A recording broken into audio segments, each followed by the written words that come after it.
Cheikh Omar, je pense que constat bi ñun ñëpp def nañ ko muy l'occupation des mendiants étrangers ñi nga xamante ni ils sont pas du Sénégal comme ni ko Tahirou Sarr waxee dans cette lettre ñu bàyyeekoo ci yenn réew yi lu ci mel ni Niger, Guinée ak un peu partout en tout cas. Donc cette situation tey l'honorable député Tahirou Sarr en tant que parlementaire moo daal di jagleel bi les questions ki nga xam ni moo di le ministre de l'intérieur. Donc je pense que li ñu mën a def dès à présent mooy di rafetlu ko. waaw rafetlu ko parce que il est dans son rôle. Et je crois que Tahirou Sarr loo ko mën a waxal il est constant. ci li nga xam ni mooy ci discours am ci cause yi nga xam ni moom la jógoon di nga xam ni di ko wax.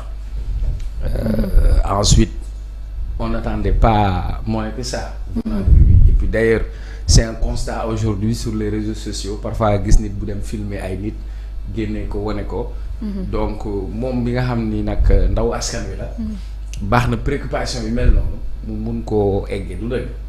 Maintenant loolu nag mu jagleel le ministre de l'intérieur nga xam ni moom mooy wàllu sécurité. mu war a indi ay.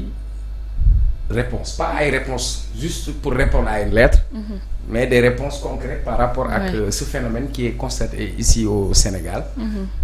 bi ma gisee kii bi ngay wax ça m'a fait rire. Junior. boo demee bitim réew Paris da ngay gis ci biir gars yi dañuy yalwaat. ci gaar yi waaw ci gaar yi léegi. ku ma si romb rek dama leen may xaar parce que dama naan ñëw au moins dinaa leen am naa ñoo xam ne tubaab lañ te maa leen di sara tu vois que c'est un phénomène boo xam ni mais au moins da ngay gis nit ñu nekk qui font la rue mais nekkul comme fii nuñ ko remarqué à Dakar. Et vraiment dafa nekk phénomène boo xamante ni nag surtout on parle de question de sécurité. Oui, surtout. Donc bu fekkee nag nit mën na dugg ci sunu réew. ci ak facilité boo xamante ni barke démb maa ngi félicité ñu nekk ci frontières yi parce que arrêté woon nañ benn convoi bu jógee ci benn pays frontière doon dugg ci Sénégal ñu arrêté leen delloo leen seen réew parce que niñ naroon duggee ci suñu réew. C'était de manière illégale. Donc nag quand on parle de souveraineté territoriale aussi dafa am ay règles yoo xam ne moom moo ci jiitu parce que boo nekkee ci sa kër sax kuy dugg sa kër. war nga xam nan lay duggee sa kër. ban objectif moo ko indi sa kër du dëgg donc sur ce Tahirou Sarr a parfaitement raison moo tax tey de plus en plus que Dakar tey dafa nekk zone boo xam ne dafa stratégique. mais y a pas que seulement ñi nga xam ne ñoom ñoo jógee damay bañ a citer dëkk parce que moom si lettre bi il te parle de Niger. Oui. Mais on en voit de toutes les nationalités. La preuve am na ay taalibe yi yalwaan ci mbedd yi souvent. ay Guinée-Bissau la ñuy jóge ci sous région bi la ñuy jóge di nga gis ay Maliens di nga gis ay Nigériens bëri na fi am na jamono boo xam ni am na ñu ci jëloon repatrier leen seen dëkk ba delloowoo leen dëkk bi di Niger léegi nag def ay actes baax na mais faire le suivi c'est hyper important et aujourd'hui man su ma koy analyser d'abord dañu am benn problème boo xamante ni junior du point de vue sociologique Sénégal moo nekk dëkk boo xam ni dañuy saraxe. Sénégal dafa nekk dëkk boo xam ni les gens sont généreux. nit ñi dañu nekk nit yu am yërmande. et comme li Tahirou wax parfois da ngay gis ku foog benn xale. ñëw téemale la ko. pour moom xale bi la utiliser comme même. pour se sensibilité quoi comprendre et parfois ci kaw tali bi ci feu rouge yi ci arrêt car yi. jaru ngay sori da ngay taxaw rond-point RTS. ci mooy fi ñu doon défilé noonu. boulevard bi. fi tali BRT bi fi fleurs yi nekk ñoom ñu ngi fay défilé. ku si nekk da ngaa foog sa doom tey. Oui, ils sont partout toute une famille ah. Place de l'Indépendance place publique boo xamante ni lu bokk ci xar kanamu capitalu Sénégal ay nit ñoo fay fanaan. waxuma la mendicité sax mais ñi fanaan ci mbedd mi ay buujumaan ay vraiment ci précarité bu métti am na tam ñeneen ñu xees ñi xaw ma ban nationalité lañ jóge moom da nga leen di romb dañuy daw poñal xëcc la langaamu sa yére bi mu dafa nekkatul mendicité quoi pour man dafa dem ba nekk une agression en fait nit ki am na nu mu lay yalwaane sax day mel ni agression. maintenant du point de vue sociologique sénégalais mbedd boo dem koñ ba sànni nañ fa ay nen dañuy dem sëriñ mu ne la dangay saraxel nen saraxel sondel saraxel yaay seex joxel lii loolu moo tax mu nekk fi phénomène maman yalwaan gi business la. am na ñoo xam si yalwaan bi dañ ci am lu ne. donc nag comme li mu wax am na yoo xam c'est d'ordre religieux. yoo xamante ni ci sunu diine santaane na ko. mais tey dañ ko war a organiser mais au-delà de organiser li mu wax nii dëgg la war nañu mën a identifier ñoo ñëpp ñan lañ. ban dëkk lañ jóge. oui naka la ñuy def ba dugg si. naka la ñuy def ba dugg si. mooy li ñu naan fàttal fépp. dugg si réew mi kenn terewu ko mais kuy dugg si réew mi na dugg ci ay conditions yu claires et li mu doon wax ci carte séjour aussi. c'est une réalité ça revient Tahirou Sarr li mu waxoon ci wàllu carte séjour. président de la république dem na Gabon. gis nañ nu ko Gabonais yi teeroo mais loolu li ko may mooy la légitimité politique bi nga xam ne am nañ ko mais sénégalais yi nekk Gabon dañuy am ay carte séjour. sénégalais yi nekk Congo dañuy am ay carte séjour du dëgg. barki démb Mauritanie nekk fi ne day expulser ay sénégalais. ba le ministre des affaires étrangères bu Sénégal. dem ba Mauritanie pour ñu waxtaanee loolu te pourtant ak rapport yi ñu mën a am.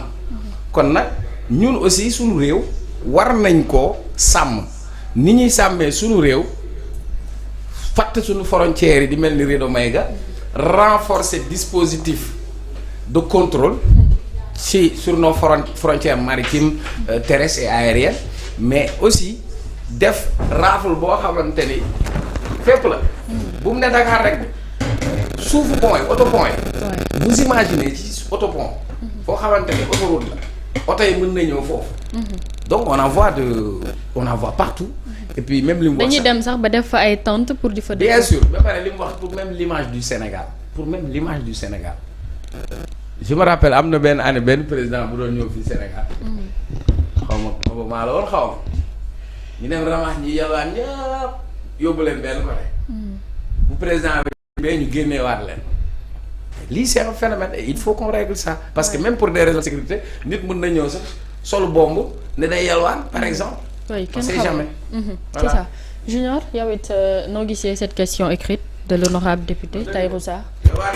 En fait Cheikh Oumar li ngay wax nii dafa am lu ma réfléchir boo fàttali ko collège maman boo lire benn roman bu Aminata Sow Fall La Grève des battus. fi affaire bu mendicité lay wax. gars yi ñoo ko tuddee batu sax mais mbattu la tudd.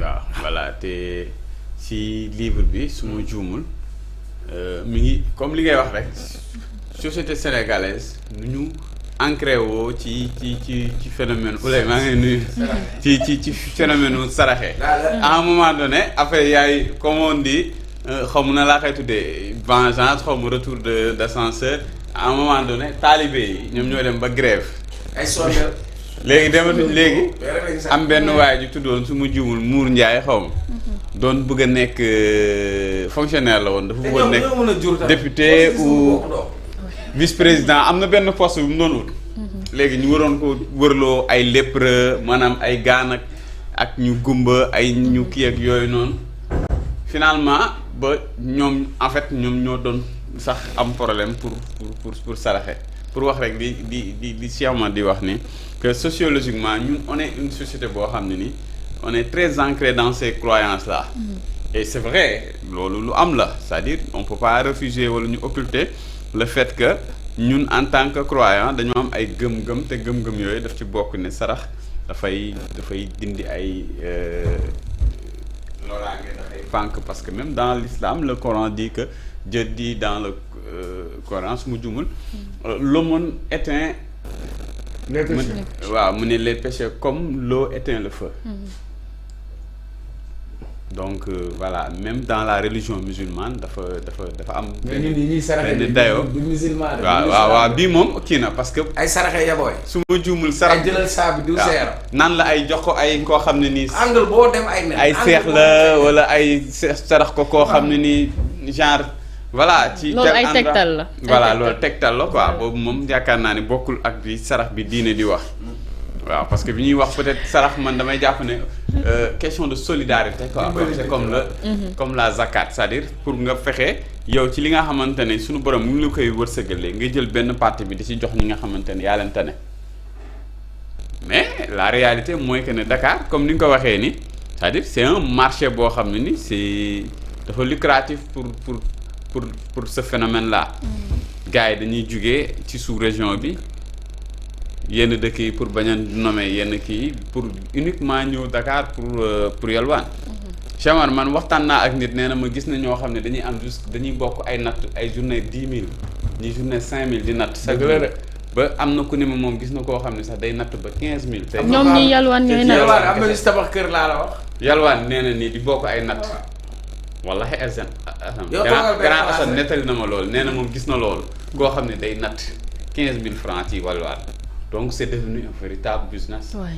et pour man bu eggee foofu noonu c'est-à-dire ñooñu noonu du facilement nga leen fi jële il faudra prendre ce phénomène là à bras le corps mais aussi il faudra aussi beaucoup de courage parce que dafa sensible. waaye ma ne bras le corps jël bis yi fekk duñ ne. waaw moom laa wax mais xam nga dafa sensible.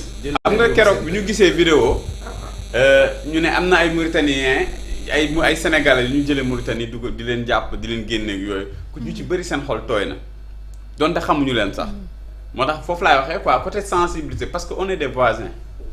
oui mais Mauritanie voilà Mauritanie parce que li tubaab bi wax ne un pays subit sa xaw ma lan subit son histoire vit son histoire mais subit sa géographie. tey suñu voisin bu Mauritanie teg ay règle c'est-à-dire li ñu war a wax Sénégal daa war a am carte séjour grand dafa war a am carte séjour. waaw débat boobu man je pense qu'il est temps nag.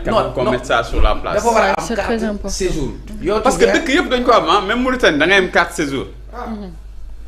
dans les autres pays aussi. gis nga keroog président bi mu demee Gabon sénégalais ñi ngi évoqué loolu. parce que pour man carte séjour bi au-delà du fait que xëy na peut-être.